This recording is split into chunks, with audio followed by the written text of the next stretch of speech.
Hey, everyone that's joined us. Thanks a lot for taking time on your busy Thursday to kind of get together with us as a community. My name is James Macias. I'm the EVP and CFO for Optima Office. Optima Office is a fractional CFO and accounting outsourcing firm. One of the leaders in San Diego. So we do a lot of good stuff in the nonprofit community. One of the things we're doing now is just to kind of show our participation back to the nonprofit community by hosting what I think is going to be a great symposium with a really great moderator and some really good guest speakers. And we'll talk a little bit about the pandemic and some issues that we're having with the pandemic and how our nonprofit community essentially is overcoming those obstacles and charging forward in 2021. So that's essentially the genesis of what we're trying to get accomplished. I'd like to introduce now our CEO, Jennifer Barnes, and she's going to talk about a little bit about giving back to the community and introduce our moderator, Sid. So Jennifer, please feel free to take your spot now. Hi, everybody. Thank you so much for attending. We are incredibly excited about the symposium. We have an amazing group of speakers. And just as I guess, some housekeeping, if you go to speaker view, that's the way that whoever's speaking, you'll see them first. You can either do that, or you can keep in gallery view if you'd like. James and I are going to go off camera, and you'll just have the moderator and the four speakers in the event. But, you know, Optima has had a really big focus on nonprofits ever since inception. We really believe in giving back to the community. It's incredibly important to us as a company, and we really just want to make sure that we are supporting our community as much as possible. And so serving not-for-profits and having a great client base of not-for-profits is incredibly important to us. We truly believe in what we do. And so thanks again for everybody for attending and being a part of this. I'm going to introduce our moderator first. And Sid is amazing because he's actually on a staycation right now and agreed to be our moderator. And so it's Sid. I've known Sid for a while. He is the CEO of Junior Achievement. Sid is an amazing person, and he's done such a great job with the organization. Prior to Junior Achievement, Sid spent 11 years working at the YMCA of San Diego. He worked as their director of marketing, development director, and then finally as the director of strategic partnerships. He has been immersed in youth development programs throughout central San Diego, including robotics in underserved communities and gang and drug prevention. Welcome, Sid. Thank you so much for joining us. Next, well, thank you, JB. Oh, sorry. Are you introducing everyone? I apologize. I'm going to introduce you go, Jen. everybody. Sorry, go. You can say hi, too. This is, you know.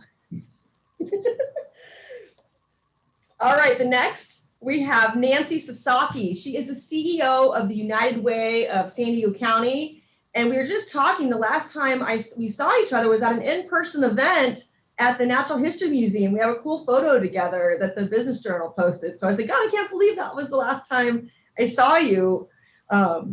Nancy is amazing, and we really appreciate you being here today. For over 35 years, Nancy has demonstrated leadership, compassion, innovation, and excellence in the nonprofit sector. She's profoundly affected the lives of the underserved, the poor, the working poor, the children, and the homeless. So welcome, Nancy. Thank you so much for being here. Thanks, Jennifer. Hey, don't emphasize that 35. It makes me feel really old. Well, you started when you were 6, right? Yeah, that's right. That's right. All right, next we have Adama Dionysiak. I hope I didn't mess that. You did great. You did great. Thank you so much for being here.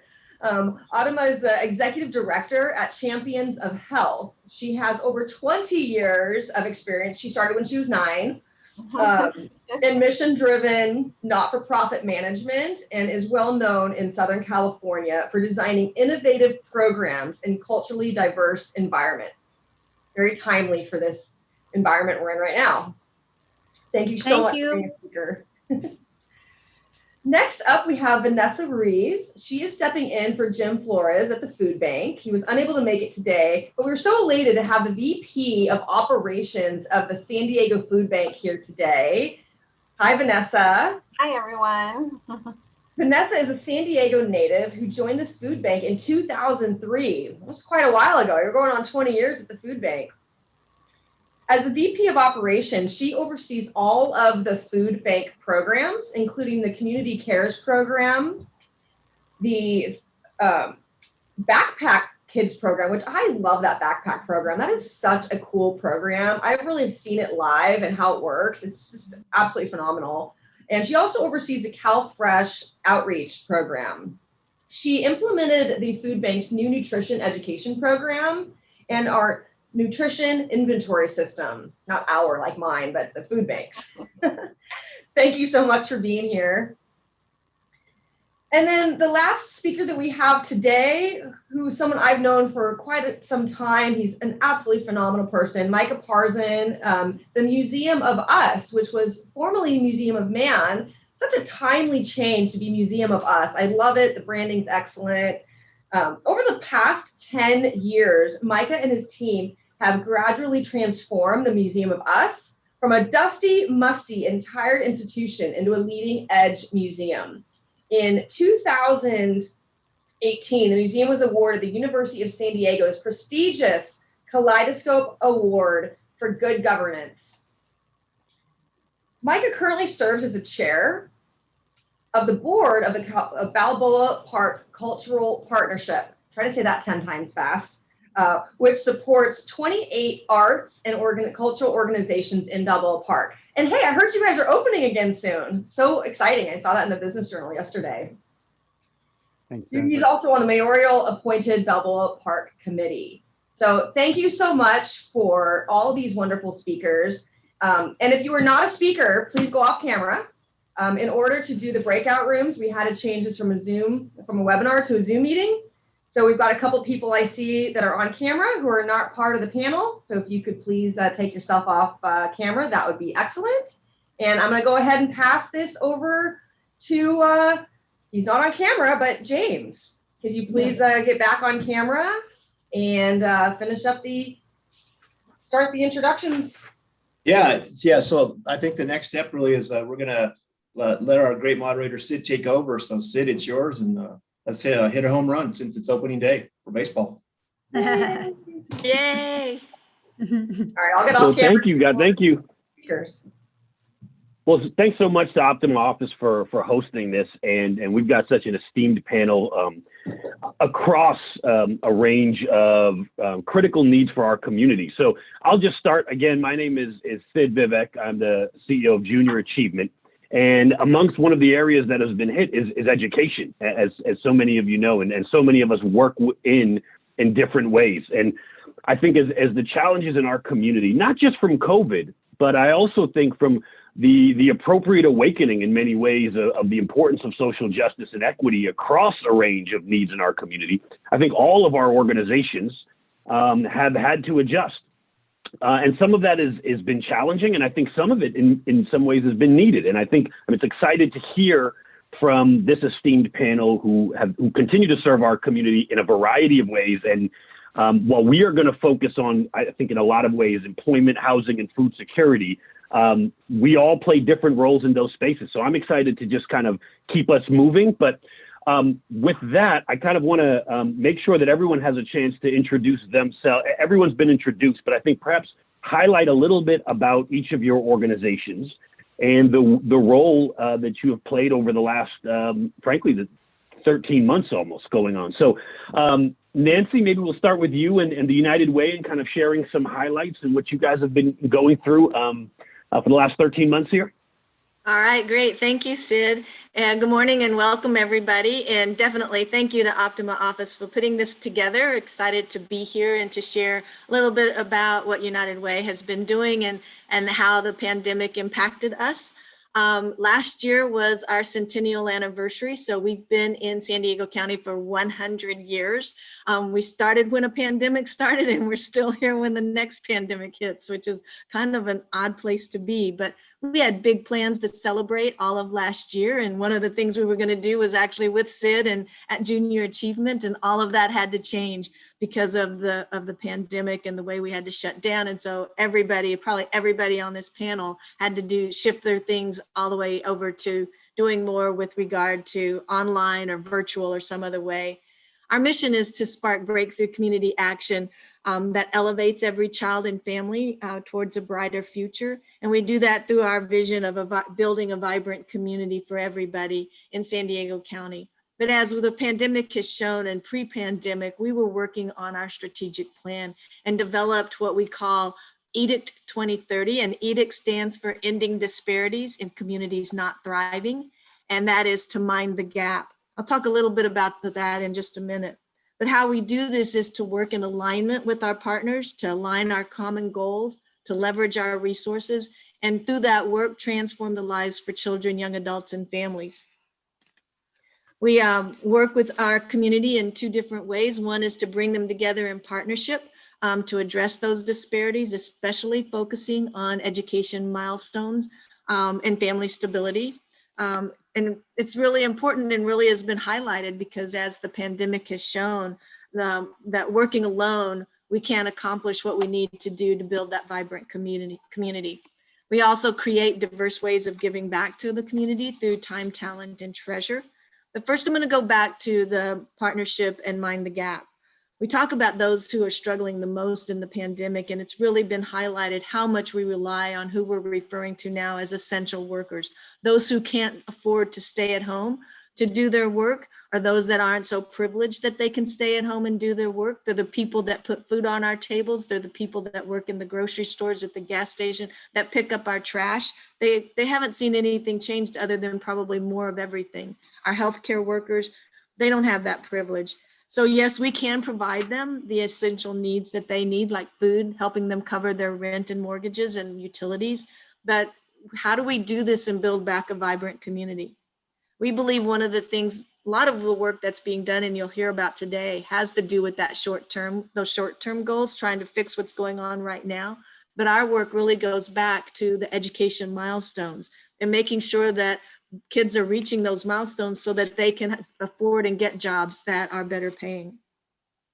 For example, in third grade, we know that in San Diego County, 80% of white and Asian students reach third grade reading proficiency, while only 50% of Black and Hispanic students reach that same level. Statistics show that if you don't reach proficiency by third grade, you're probably not going to graduate from high school. And if you do, you don't graduate on time. Fast forward that to guess what kind of jobs are available to you if you don't graduate. During this pandemic, we are learning that Black and Hispanic students are twice as likely as white students to have received no live contact with teachers while learning remotely. And students on average may lose as much as 5 to 9 months of learning by the end of June 2021. Students of color, it could be 6 to 12 months compared to 4 to 8 months for white students. So these are the gaps that we're paying attention to in order to create that vibrant community that we envision. We also work in family stability. We have run the EITC coalition for as long as Vanessa has been at the food bank. And last year we brought back $42 million in state and federal refunds, which included $14 million in federal EITC, which is earned income tax credits, and $1.6 million in Cal EITC. Last year, we ran the coalition to ensure that we had a good and accurate census count. We achieved that by getting over 70% of our population counted. We run a few distribution site, mortgage, utility, and rent assistance. And last year, we started the Workers Assistance Initiative, where we were able to distribute almost $2 million to support those who were impacted by a loss of job or wages. The second way we give back is through giving back to the community. And our efforts include virtual ways. We had to shift to that. So we do backpacks for supplies, school supplies, pandemic supplies, reading online. We started a board service training so that nonprofits can be ensured that they get really well-trained people to be on their boards. We have skilled-based. So for example, like if you're in finance, you might be able to give back to the community and help a nonprofit that needs some help with their business model because of the way the pandemic has hit them. We also, most people know us for our workplace campaigns. Those are the traditional way that we work with our corporate partners to give back to not only United Way, but also to the community. And we distribute probably around $5 million, $6 million in that capacity, as well as other types of financial donations. So we're excited about how we can all come together to reimagine the future and rebuild that together. Thank you. Thanks so much, Nancy. And again, I think it's been very interesting for all of us in each of our spaces to manage this. And so to that end, I suspect, and I should have said this up front, all of you who have joined us, you are all in different potentially spaces as well. If you have questions specific to any of our panelists or broadly for all of our panelists, please make sure you put those in the chat. We would love to make sure that we are not just talking about what we know, but hopefully addressing the issues that are of concern to all of you. So again, if you have any questions throughout, please put those in the chat and we'll get to those. Next, Adama, would you like to go? Yes, thank you. Hi, my name is Adama Dionysiak. I'm the Executive Director for Champions for Health. We are the foundation of the San Diego County Medical Society. We have been around in various iterations with various initiatives in place since the 60s. In our latest iteration, we have two main areas of focus. One is specialty healthcare and the other one is preventive healthcare. So we save lives by providing free preventive and specialty healthcare to low-income uninsured San Diegans by mobilizing a volunteer workforce of physicians, nurses, hospitals, surgery centers, and allied health providers to transform lives from dire straits to health and productivity, where people live, work, pray, and play in San Diego. So Project Access is our flagship program. It's what started us off before the ACA came around. And what Project Access does is provides specialty healthcare that's free for people who are uninsured and are at very low income. Provider clinics refer people to us, and our pro bono specialist physicians provide the free consultations and services and surgeries that are necessary for those folks. So since 2008, we've seen over 6,500 patients with about 14,000 consultations, 1,600 surgeries, and all of that pro bono service is over $21 million. So as you can imagine, during the pandemic, there's a lot of things going on. And one of them was surgery centers and hospitals were closed to what is considered elective surgeries, right? Only for emergency purposes and COVID. So we had a bit of a downturn during the first few months, but it picked up luckily as things opened up again. So, you know, as you pop in and out of tiers, you have to kind of, it's sort of a roller coaster. You're down, you're up, you know, waiting for something to happen. Next, in the past year, we've always done a speakers bureau for 6, 7, 8 years now, where we have volunteer physicians and nurses provide topics that are related to health. So you can imagine having a cardiologist talk to you about heart health is quite useful, or having a pharmacist at a brown bag session help you figure out what is the medicines that you're taking. Well, all of this was in person. Well, starting March, it no longer was. And so what we did was this past year, we've been virtual. So, you know, it's just amazing how the numbers change from in-person to virtual. We used to do maybe 3,500 presentations a year in person. In 3 months, we did 8,000 virtually, just having to do with COVID-19. Basically, we became COVID-19, everything you ever wanted to know, updated by the county at the county's behest, translated into 8 languages, the threshold languages of San Diego. And everyone was part of this process and wanted to know and wanted to reach out to their constituents so that they could have the most up-to-date information. Because you know how it was in the media. It was a little bit crazy. You know, you weren't sure who to believe. So this way, we worked hand in hand with the county to provide the most up-to-date information in the languages of the folks who needed it. And since they were virtual presentations, the webinar, as Sid had been talking about before, and Jennifer, we had bilingual, bicultural nurses and other healthcare providers presenting the information virtually. And then we provide immunizations. So we were a flu immunization provider and Tdap, Hep A, and so forth. And we like to say that will not only say, but it happens that in times of crisis, the county calls on us. In 2017, they called on us for hepatitis A when there was an outbreak. And when the flu started, having to do with flu vaccines, we have been gradually doing more and more vaccines, all in the health equity priority areas, those zip codes where turns out that's where the COVID hotspots were, where it's the lowest income people, lowest amounts of insurance, and highest rates of possible morbidity from various disease, preventive as well as chronic.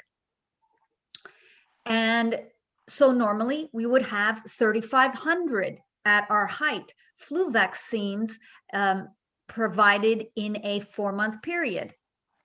Well, get this, at our first flu vaccine event where we had to prep, right? Because it was in the middle of the pandemic.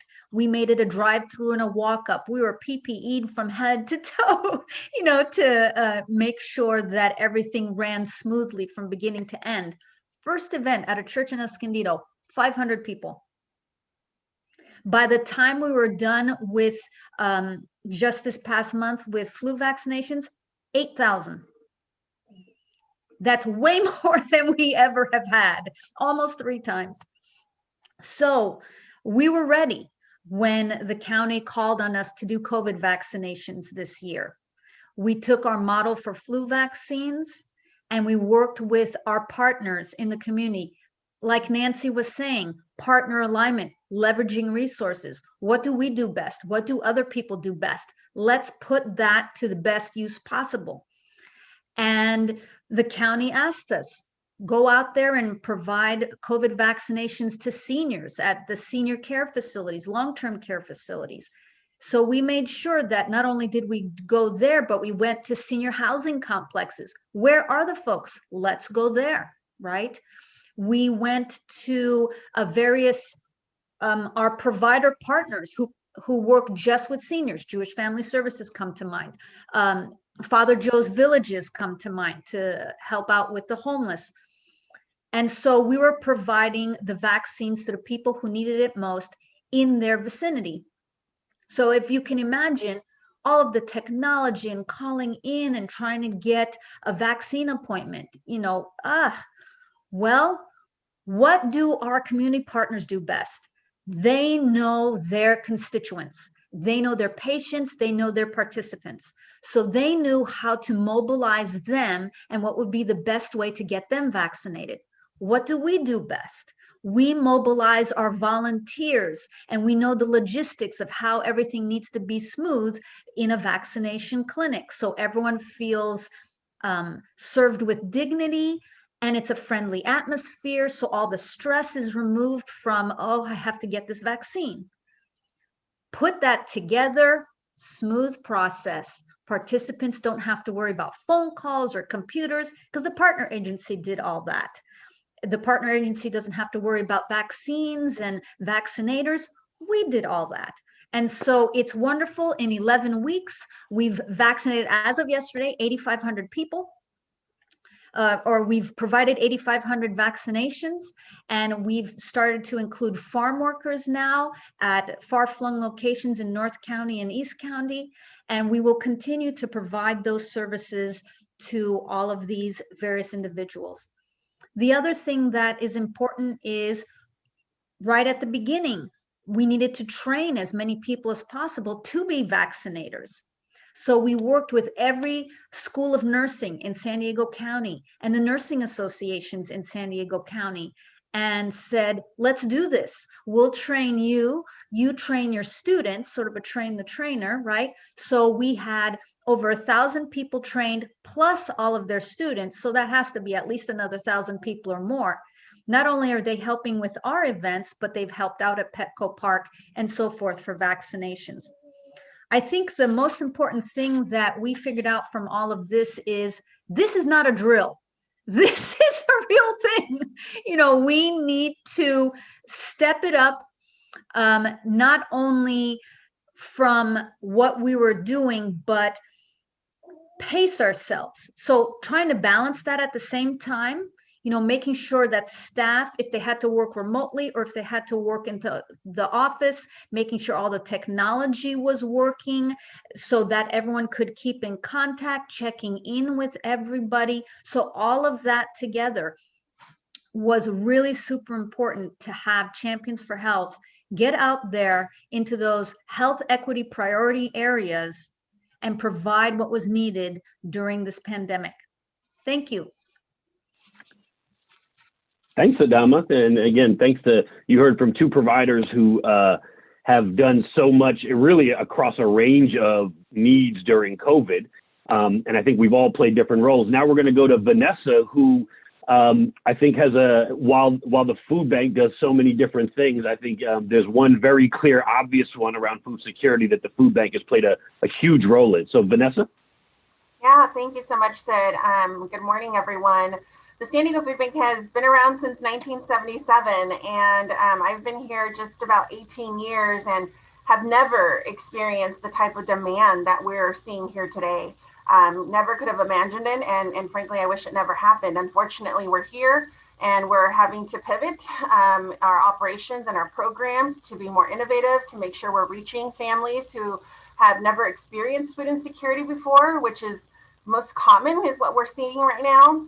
And we're leveraging our partnerships. Partnerships and collaborations during a time like this is so important. Everyone wants to do more, and there are so many. There are over 8,000 nonprofits in San Diego County alone, and everyone has their niche. And I think that we need to make sure that rather than starting another nonprofit, we seek out to those that are already doing such great work in the community. So leveraging those partnerships is something we've been doing really well, especially since the pandemic has hit. The food bank partners with over 500 nonprofit food pantries in San Diego County alone. So we don't do this alone. Our food bank, our role here in San Diego is to bring food to our county so that we can provide those 500 nonprofit pantries the food they need to service their communities.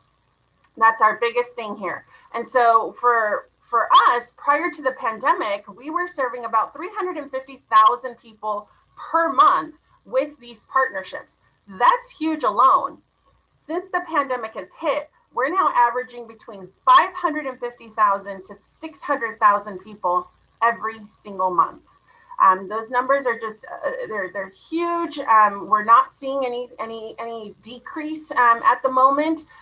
We know that from the 2007, 2008, 2009 recession, we saw the results of that hit for years to come. And it actually took about 10 years for us to start seeing numbers start going down in regard to food insecurity. So while we might feel like we are at the ending point here and maybe things are going to start to get better, when it comes to food insecurity, I don't think that we're going to see anything turn around anytime soon. We will see the effects of this pandemic for years to come. Therefore, we have to be prepared.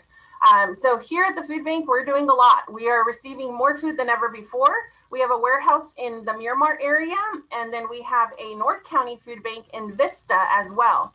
Well, since the pandemic hit, we've had to get an additional warehouse just to make sure that we're able to house the amount of food that is being offered to the county.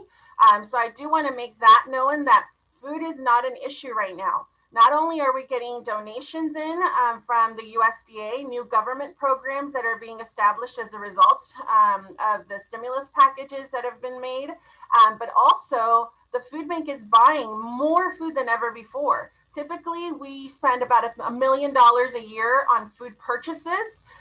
The rest we rely on donations. Well, since the pandemic, we've spent $10 million on food. We want to make sure that families who need our services are getting them. In addition to that, we have our nonprofit partners who are receiving all of this food that we're bringing in and are kind of like, hey, food bank, hold on.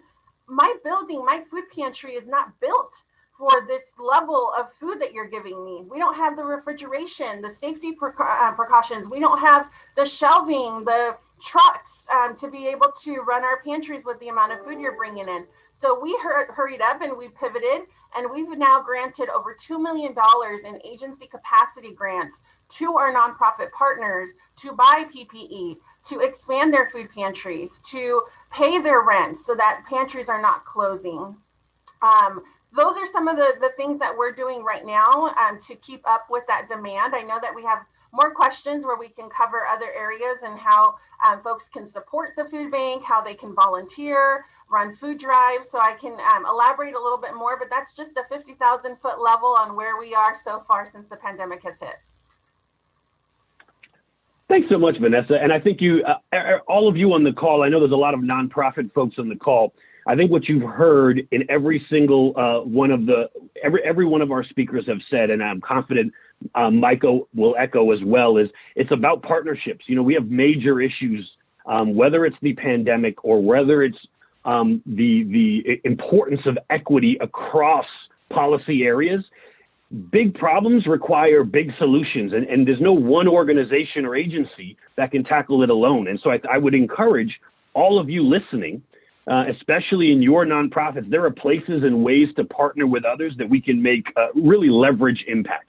And so while we've heard a lot about the pandemic, what's also happened over the last 11 months, 12 months is the recognition of inclusion, of equity. And I think I'm really excited to hear from Micah, who, if you don't know, has really stewarded an important process with an institution here in San Diego. So Micah? Thank you, Sid. And thank you so much for having me. It's really an honor to be here with my colleagues and that all of you are taking time out of your busy schedules to be here today. So thank you so much for that. As Sid mentioned, I'm Micah Parzan. I'm the CEO of the Museum of Us, formerly the San Diego Museum of Man. And we are a 106-year-old anthropology museum. And I'd just like to recognize that we sit, as I think do all of our organizations, whether we're for-profit or nonprofit, on the unceded ancestral homelands of the Kumeyaay Nation, who have stewarded this land since time immemorial. And I think it's really important to recognize that and express gratitude to them. You know, they're here and continue to thrive and steward the land in our community in all sorts of ways. Our mission at the Museum of Us is inspiring human connections by exploring the human experience. And we do that by sharing alternative narratives that really challenge people's assumptions and get them thinking and feeling and hopefully even acting in new ways. As my colleagues before me have indicated, and how each one of you understands firsthand, it has been one heck of a year. To say the very least, and it has impacted us all in different but significant and challenging ways. One of the things that really came to my attention early on in the pandemic was an article by a woman named Arundhati Roy called "The Pandemic is a Portal," which appeared in the Financial Times. And in it, she talks a lot about, and this was at the very beginning, how in spite of all the pain and suffering, and perhaps because of all the pain and suffering, there was a huge opportunity for all of us to really find ways to emerge from all these challenges in ways that we became better versions of ourselves. And that has really been sort of the area of focus that we have been engaged in since March 13th, 2020, when we were forced to close our doors pursuant to the county health mandate, along with every other museum and in the county. We have, during that time, only been open a period of 7 to 8 weeks or so. We're very excited to be reopening on April 21st, just a few weeks down the road. But it has been challenging every possible way you could imagine for us, without 70% of our revenue, which is through ticket sales. So we very strategically acted early on and made the very difficult decision to compress the organization from a museum of 65 employees to one of 11, and a budget of 4.5 million down to about 2.1. We are now up to about 17 or 18 and will continue to rebuild. But we really wanted to make that pain and suffering, particularly for our staff who whose livelihoods were cut short. And we certainly tried to take care of them as well as we could, but the reality is they were out of a job. And we wanted to really say, what can we do to make this worthwhile? How do we emerge as a better version of ourselves? How do we do a better job of walking the talk that we're putting out there in the world, and finding ways to bridge the gap? And I wanted to just briefly mention 3 ways that we can certainly touch on more down the road. But the first, of course, was our name change. That was a culmination and fruition of 10 years of work that we had been doing in the anti-racism and decolonizing initiative space, where we are really questioning the ways in which we've treated Native American and other indigenous populations, and how our museum and the museum endeavor in general is very much emerged out of the colonial paradigm, and did all sorts of traumatic harm to different populations in that process and in the decades that ensued. So our name change was really a reflection of a new set of values and a culmination of that work over many years, and a deepening in the equity and inclusion space. We also took a very long, hard look at our own practices internally with our staff in particular, particularly compensation practices. Museums are known for cutting corners and paying minimum wage or just a little bit above. And we decided that when we were going to re-expand, we were going to rebuild in a smart growth process. So rather than bringing back 20 to 30 part-time folks who are paid just above minimum wage with no benefits, we decided to hire 5 folks full-time at a living wage plus of $20 per hour. So fully benefited with a up to 6% investment in their retirement, and all sorts of benefits included. So that was a huge piece of what we did. And while we're a smaller team, we're a much more integrated team. We've really addressed a lot of the challenges that organizations like Museum Workers Speak and Change the Museum, and the critiques that have been launched. The last thing that we are excited to be doing, and we've been kind of lining the ducks up as we speak, when we open on April 21st, we will be announcing a new program called Membership on Us. Membership on Us will completely turn membership at museums as we know it on its head, and essentially allow anyone who buys a ticket to the museum for the day to have free entry anytime they want over the course of the year. So it eliminates, from a values-based perspective, this sort of hierarchy of haves and have-nots, people who are members and who are able to contribute to the organization at increasing financial levels. They get more privileges, they get more benefits. And our goal is really to increase access and level the playing field along those lines.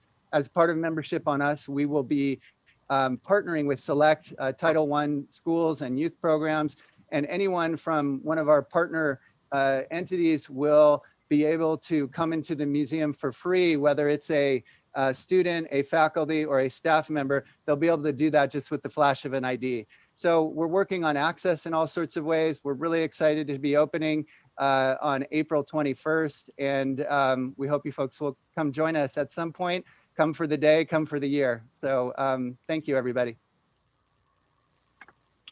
Thanks so much, Micah. And we have obviously some topics, but I want to get to, again, reminder, if you have questions for all the panelists or individual panelists, because you've really got literally decades and decades, even though everyone here looks like they're 21, decades and decades of experience in the nonprofit and community development sector. But one of the questions, and I know there were some answers to it, and I'd love to pose it to those who haven't answered, is how do we as organizations and agencies get the word out about our services? And they kind of suggested that they know that 211 is out there, but how else do we get the word out for those who don't know that we exist? And I'd kind of open that up. I know Nancy and Vanessa put some things in the chat, and so maybe we start with Adama and Micah, and Vanessa and Nancy, you guys can chime in. Well, I could start. As part of our strategic planning process, one of the things that came from it was we needed to increase our presence And this was even pre-pandemic. But as the pandemic started, our board created two different committees, a marketing committee and a development committee. And the first order of business, let's hire a director of marketing and development. Since we were such a tiny organization of only 4 staff, now we're a huge organization of 6 staff. And so our director of marketing and development, just got right on the ball. We've created the messages that need to go out, the populations and the people who needed to hear about us and what was going on. And even when fundraising, in-person fundraising was not working and you had to do virtual, and that was, so at best, to let people know what are we doing through emails, through social media, through press releases, through targeted marketing of various individuals who potentially could have interest. And then, of course, most importantly, working with our partners to ensure that they know what it is that we have and what it is that we're doing. So that was what we needed to do, just having the infrastructure to begin with, because we hadn't had someone in that position for a while. Believe me, it's a completely changed environment just having her on board.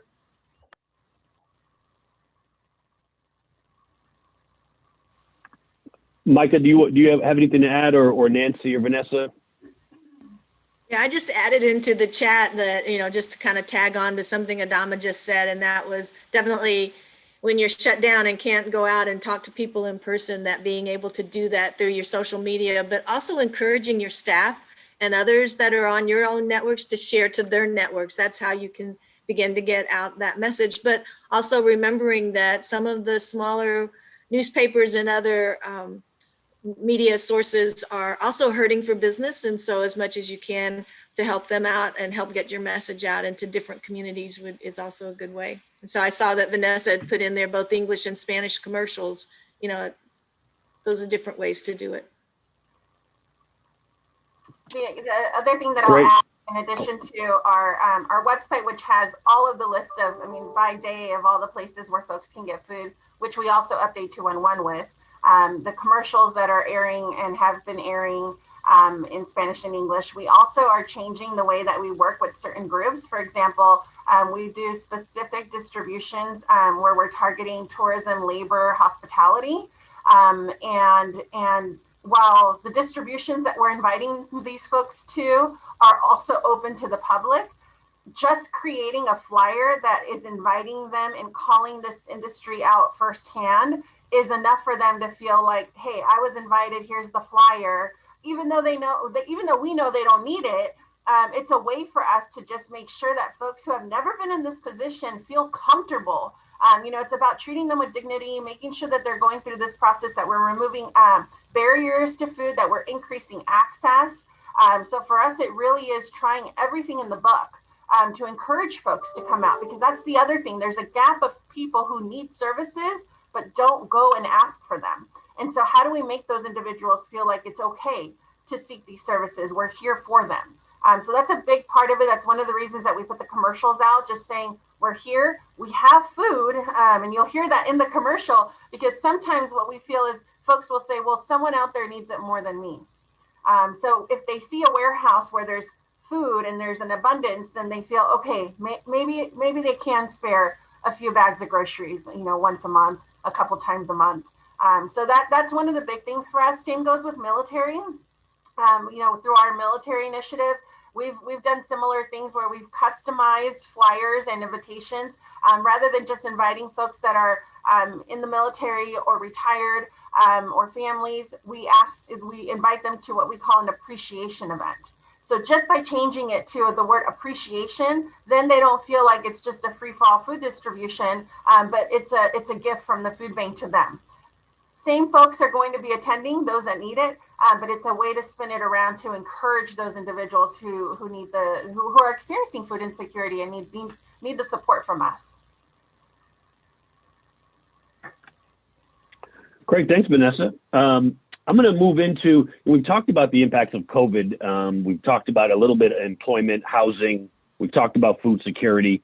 I I'm curious from each of you, because you all kind of, everyone is in a few of these sectors, if not all.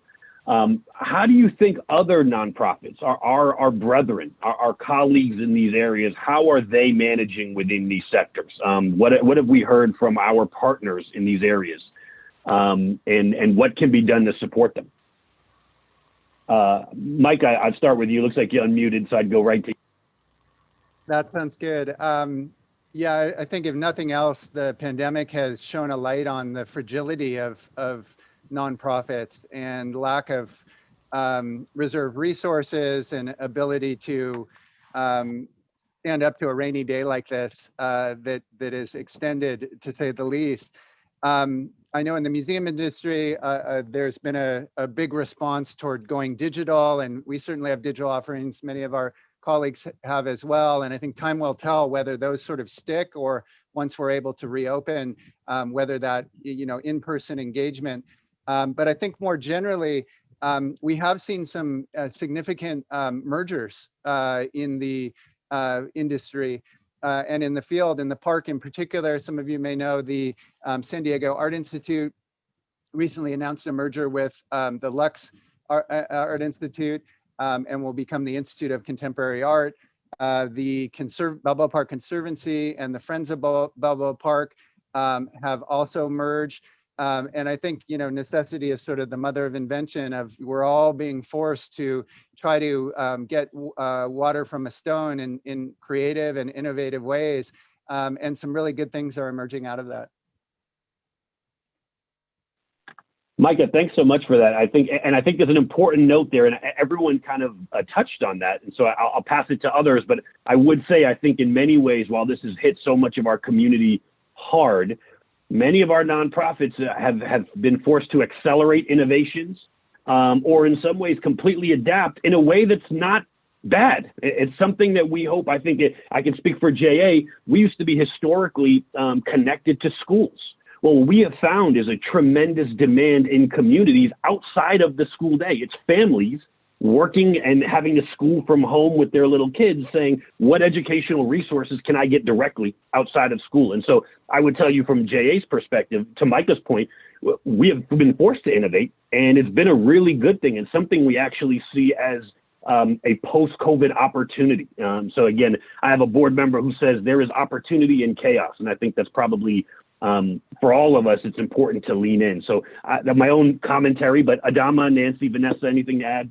Yeah, I would definitely add to that, Sid. Sorry, Adama, because we were working with the schools as well in terms of attendance, right? And trying to get kids into school. And our change was that engagement became the new absenteeism, right? Because you had to get kids engaged, and that forced us to also work with families more so than we had been in the past because the schools weren't open. So there's definitely that. We also saw just changes that just in the operations, because so much of what we did in the past was in person in large groups, and we couldn't do that anymore. So during the census, we did census caravans. Like, who would have ever thought that? I mean, it certainly wasn't in the grant process, right? That we said we're going to do census caravans, but we did that. What was really important was being able to work in partnership with others so we could share those best practices. What are you innovating? What are you doing? How are you doing that different? And we could share that across all of the partners. In the census, we had over 150 partners that were working together to do that work. But then I also challenge us, because so much of that change was to use technology in a different way. And by using technology, as we've seen with the schools, you leave some people out because they don't have the same kind of access, or they don't have consistent access, or they don't have quality access when you're starting to use technology. It certainly gave us a kick in the pants to change some of our workplace campaigns to being more innovative in terms of the way we use technologies, and corporate partners can certainly afford to do that. But I think those things will stay around. One of the things that we were doing with the Grossmont Healthcare District is we were doing quarterly convenings with the grantees in that area. So about 40 organizations, Vanessa was one of them, took part, and we were talking about, what do you do best? What do you have? What do I not have? And let's see how we can make that mix together. The other thing was best practices. So we use interns. We work with San Diego State nursing, public health, various other universities in the area and colleges. And that was and continues to be a wonderful workforce development tool, as well as if you can't currently hire someone, but people have expertise, they can be the ones that will help you through the pandemic and onwards. You know, they could potentially be people that you hire. I know that's true for us because we hired at least 2 people as staff and other people as part-time consultants, because we worked with them, we observed them, they showed the skill, they wanted to work with us. So that really was helpful, you know, sharing best practices with others. It may or may not work for someone else, but just to hear it and go, I wonder if that could work for me. Thanks so much, Adama. And I would, again, we keep hearing about partners and about participation in this broader ecosystem of hopefully community development. And I think there's a really important nugget there. While we all raise money independently, there is more, the pie is big, and there is more of it if we are together and working together to raise it. I think there's often been a territorialism amongst 501c3s and community-based organizations. And I think the reality from the San Diego Foundation, recognizing they raised something like $60 million very quickly and distributed it very quickly. The fact is, people are hungry to support real change, big change, and I think that can happen together. And additionally, in addition to all the speakers, I would just make sure everyone takes a look at the chat, because I know that there's conversations happening there between partners, and really we are all a part of this ecosystem. So I encourage everyone, even if you don't have a question for us, I know that there has been conversation about traditional media and press releases and using traditional media, not just technology, to get your information out there. And I know that there are resources amongst our attendees that have been shared. And so welcome that. And again, we're all in this together. With that, I'd like to also kind of ask, we've talked a lot about how impact in the community is, but the fact is we also run businesses, right? We run organizations. So I kind of want to go to a question and kind of ask all of us, how have not only the demands shifted, I'm going to kind of combine these two, but really, what has the impact been operationally for each of us? Vanessa, I know that you guys have been in the press a lot for obvious and really great reasons. So maybe you can start us off. Absolutely. As I mentioned earlier, the demand is much higher than ever before, and we're spending a lot more money than ever before. So, we are so grateful of all of the donations that we have received through our partners, through the foundations, through the companies throughout San Diego County, and individuals who are simply logging onto our website and, donating $1 or $5. I mean, everything counts when $1 can equal 5 meals here at the food bank. So the expenses are high. We've had to bring on, like I said, we've had to get another warehouse. We've had to bring on more staff. We've had to give out more grants to our partners to keep up with that demand that's coming through. Equipment, trucks. I mean, everything that you can think of when someone says, we're going to give you double the amount of food that you previously got.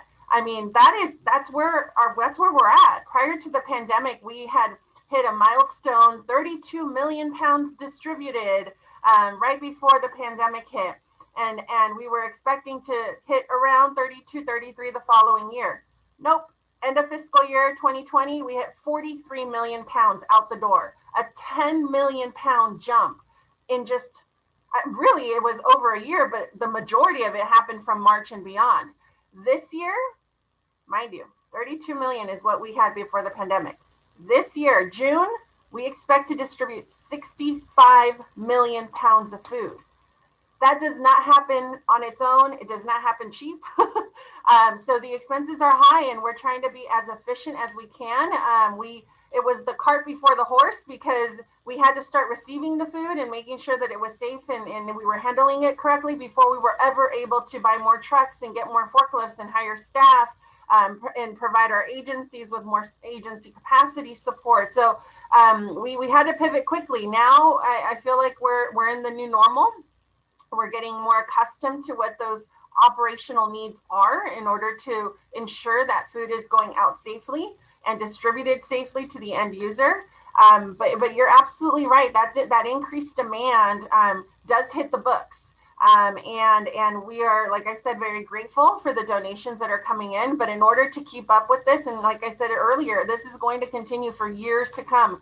The things will not get better for folks who are still struggling with unemployment, folks that have never been in this position before, maybe had 2 incomes in the household and we're down to 1 or 0.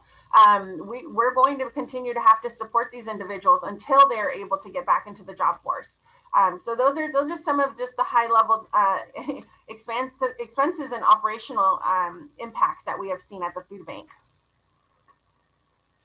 We've Adama? we've also had changes. You know, right as the pandemic hit, we were 2 weeks away from our big fundraising event, our soiree, and it's like, no, it was. I mean, I'm sure every nonprofit felt the same way. You know, say it isn't so, please, can we squeeze it in somehow, right? And it just wasn't going to happen. It just was not going to happen. And that was potentially devastating. Thank goodness for triple P loans, right? I'm sure everyone on this call is at one way or another, you know, received that. Yay, you know, so that tided us over. And then it just looked like the county and various agencies and foundations were looking to us because we were getting the word out about what we were doing and saying, oh, you do that? Can you do this? Here's some money. Oh, you do that? Can you do this? We have some money. It's like, yes, please, you know, send it our way. We'll do it. So yes, with the chaos came opportunity. You know, so we were thankful for that. We don't want any more chaos. So, you know, we were thankful for the opportunity.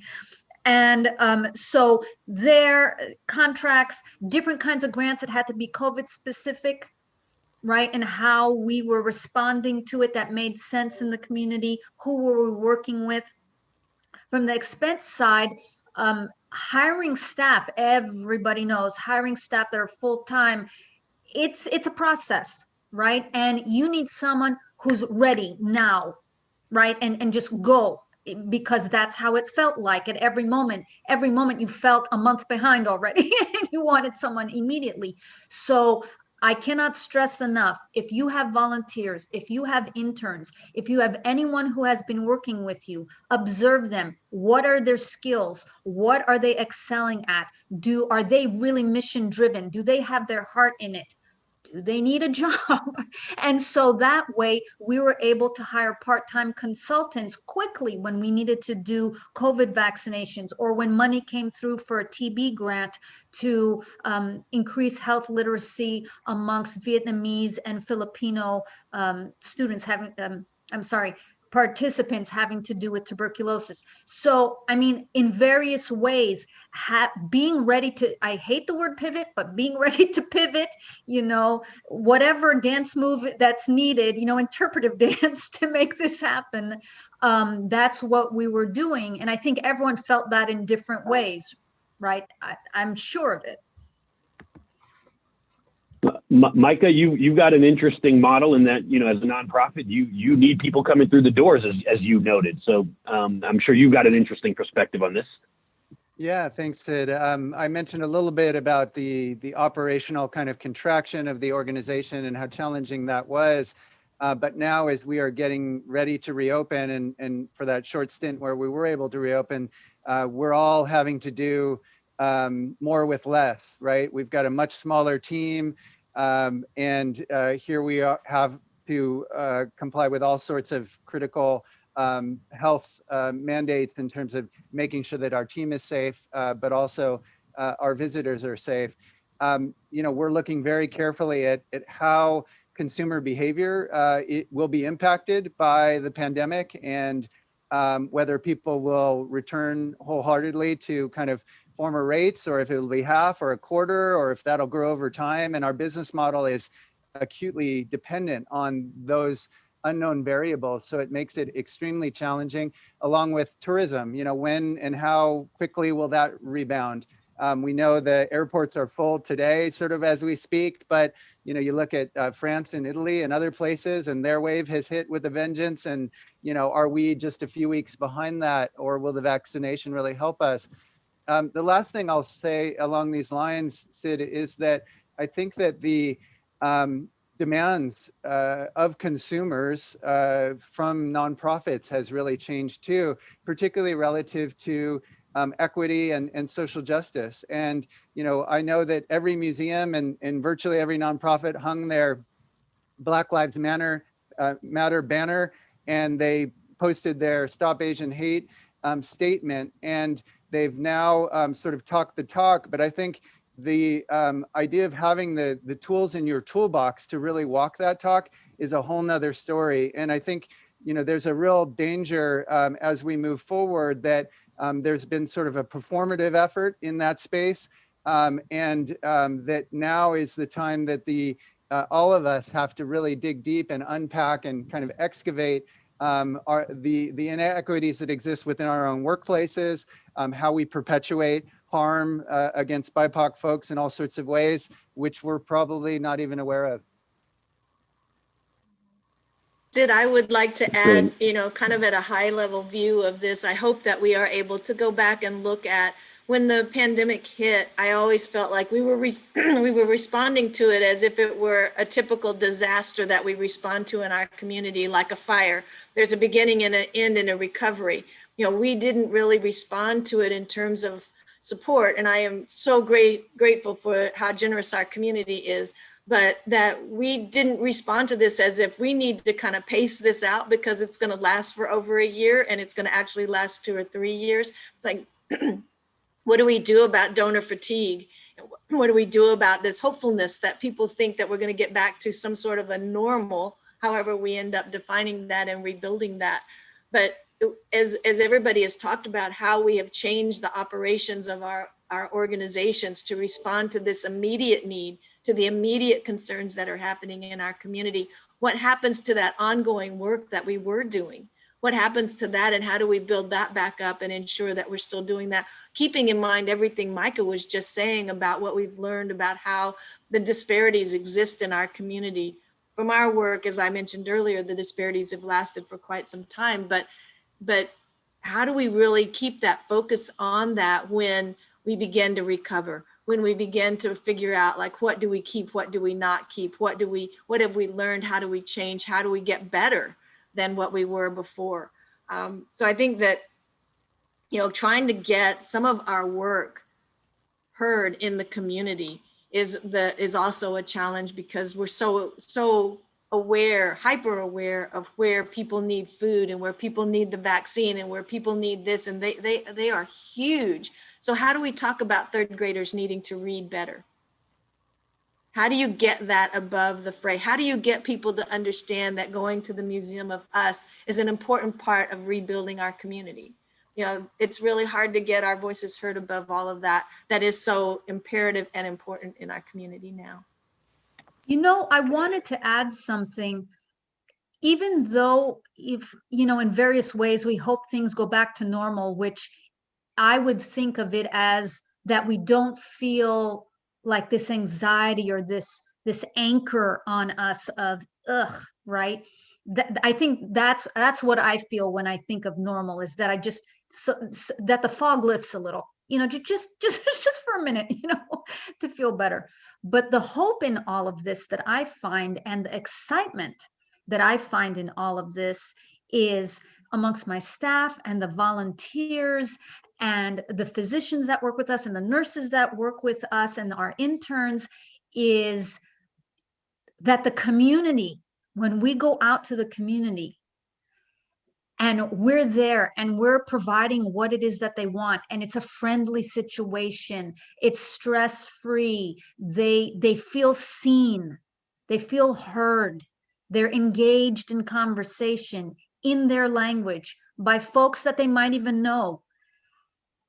that is the hope, that we can, bring your friends close in, that these are our friends, pull them in, get them close. Let's keep going forward. See what else we can do. You heard of this, I heard of that. How can we put that together? And just keep moving forward. Every idea is a grain of something better, that we can build on cumulatively moving forward. All of this, and everyone on the line, you have that, which is part of a bigger, really tasty cake of opportunity that, we need to put forward and let everyone be a part of that celebration. Great, Adama, thank you. And I know we're getting tight on time, but there was a couple questions. I think because we've got such an esteemed panel, they weren't necessarily COVID specific. They were actually more kind of nonprofit management specific during COVID. So, and everyone here has got a lot of great operational and policy experience. So I'll quickly, one of them was related to starting a nonprofit during COVID times. And what advice would all of us have? And the other question was really around, as leaders, having to pivot at every given moment during the past years. How did we, I believe it's, how did we kind of manage our human resources, whether it was internally or through consultants? I'll start. One, I think they're somewhat related in the sense that I think starting a nonprofit in COVID times shouldn't be any different than non-COVID times. Right? Is there a need? Where is the opportunity? And really, and I think this goes back to, are there others who are doing it really well? I think so often we all go off on our own and recreate our own wheel that I think many of us have already perfected in different spheres, right? And I think, as I've heard from the panelists, ensuring that we are partnering effectively with others in our community who are making great change in the areas of need, that's probably as important as trying to do it. It's more important than doing it ourselves. So I'll start that off. I'll combine it again for our panelists. What advice would you have for someone starting a nonprofit during COVID? And how have you managed many of the HR and kind of other challenges? I would note before I pass it along that Optima Office is the kind of organization, and there are others, but Optima Office is one of those where they provide fractional services. Instead of having to hire staff, they have trained staff that can do pieces that makes it both cost effective, but also you're getting the expertise. So I will throw that out there. I know Jen would appreciate that, and she's brought us together. But I would put those two questions out to the panel. Nancy, do you want to start? If I can pick on you. Yeah, sure. I mean, I think that we've touched on some of these things and they kind of come into play here as well. And that is listening to your other partners, your professional partners is really an important part of that. What are they doing? What are they learning? What's really working for them? And especially if you're just starting up, it's like some of it is getting your name out there, getting people to know what you're doing, getting people to support you. And that's, it's always building from your closest circle and spreading that out and getting the word out so that you can build what you need in identifying those that you're trying to serve who really need your services and what are your strengths and how do you do that. One of the things that I did as we moved into this pandemic, and it was feedback from the staff, which is kind of interesting to me, but I send out a Monday message. On Sunday night, I record a Monday message for staff and I talk about what's happening in the community, what I'm hearing. Sometimes it's talking about my walk in the neighborhood and trying to always relate that back to the work that we're doing. For example, I walk in my neighborhood, I hit 3 stop signs. And I said, it's not that I don't like to run or walk, but those stop signs are significant because I know how far I've gotten.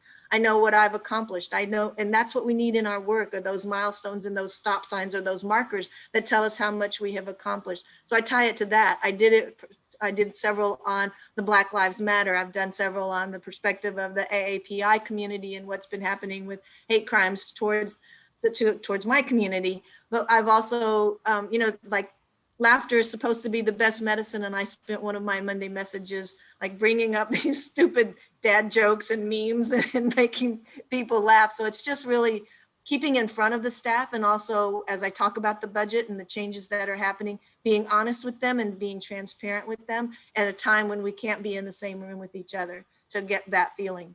So just keeping in touch with your staff in ways that, connect them to yourself, but also to the work that you're doing and the important work it is in the community.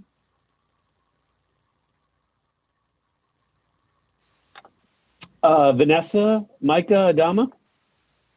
I think the one thing I'll add with regard to starting a new nonprofit during a pandemic, making it extremely clear just to make sure to do the research and see who else is out there. So many smaller nonprofits have had to close because of the pandemic, and unfortunately we're not able to rise above and get the money that they needed to remain open, or they had to cut back on staff significantly. And so really looking at who else is out there. I'll give you an example with us. I made a comment, and I think it was around this time last year, and I said, everyone wants to be a food bank expert right now.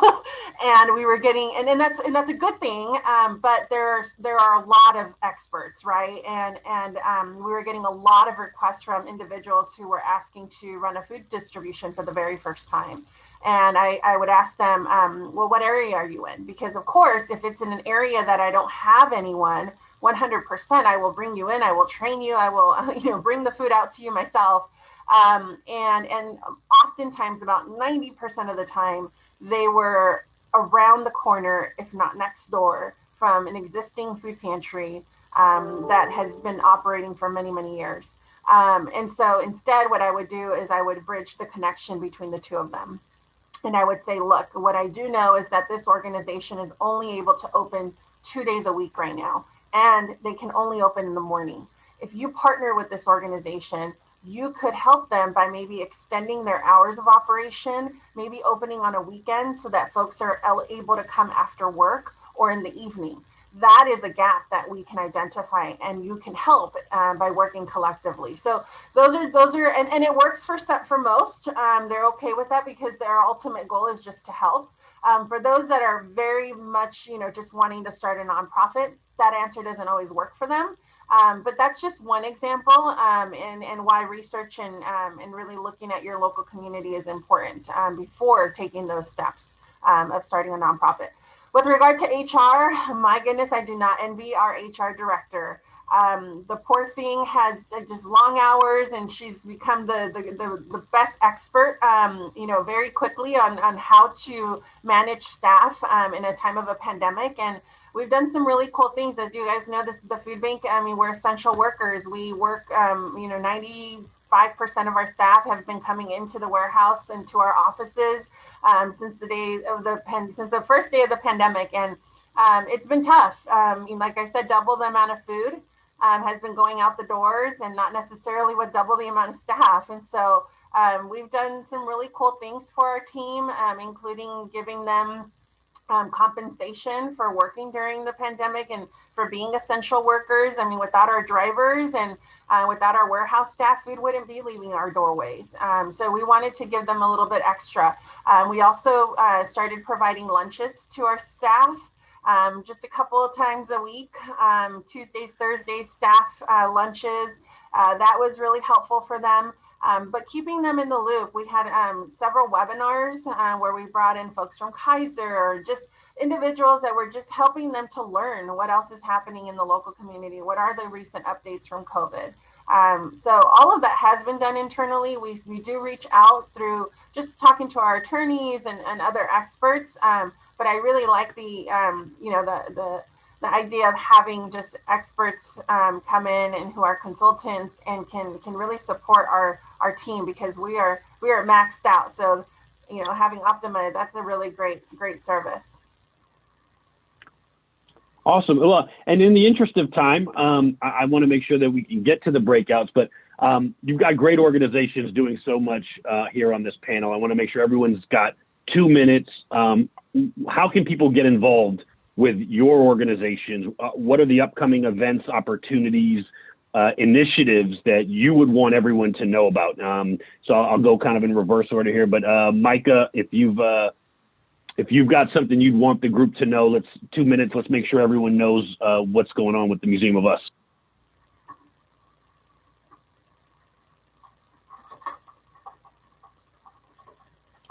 And I know he might be having some technical issues. So Adama, I will come back to Micah, but Adama, do you want to share?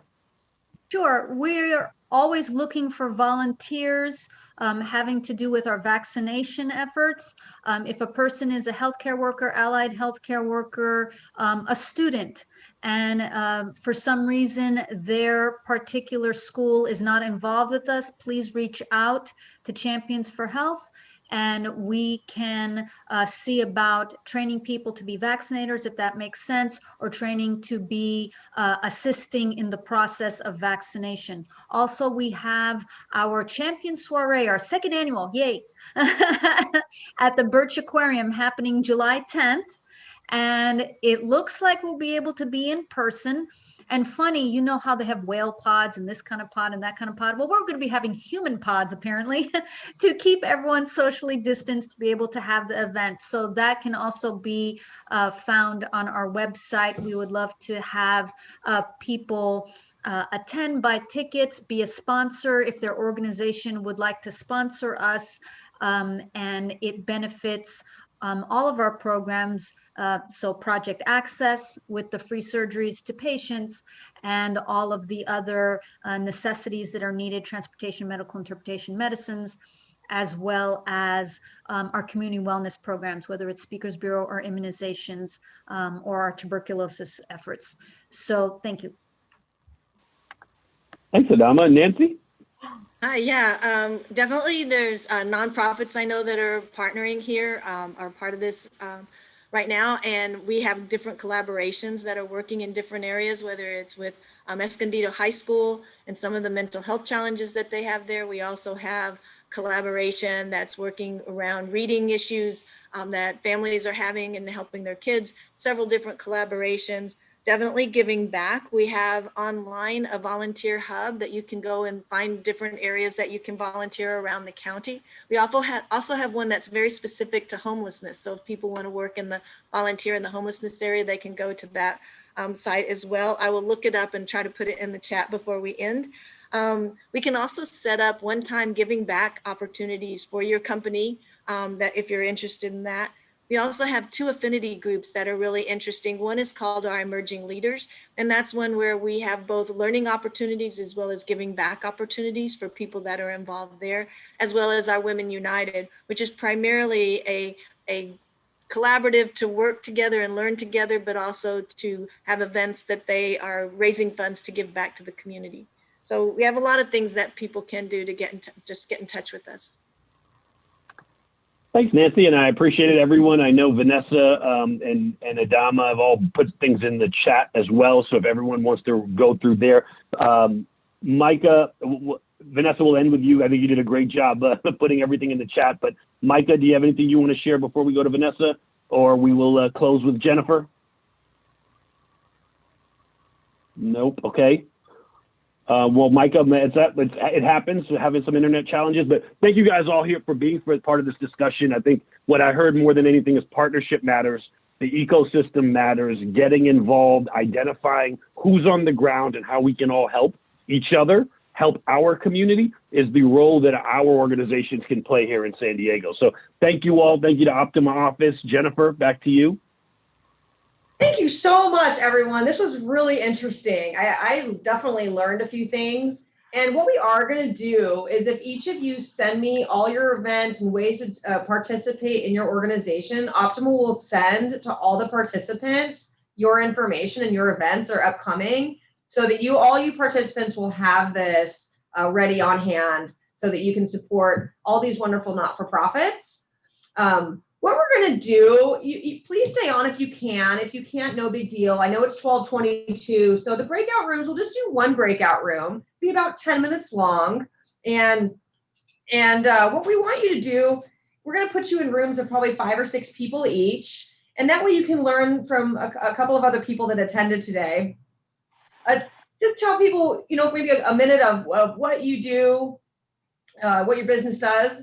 And then one thing you took away from today that you can take action on or a way that you can support one of the local not-for-profits in town. So I'll start those in a second, but James, if there's anything that you want to mention, anybody else on the panel before we start the breakout rooms, that'd be great.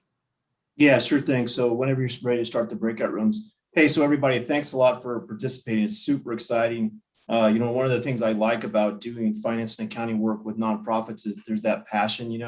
I'm a pretty passionate person myself. And so I really love the fact that I have the opportunities to apply my craft to nonprofit organizations, because I think it's well needed and well deserved.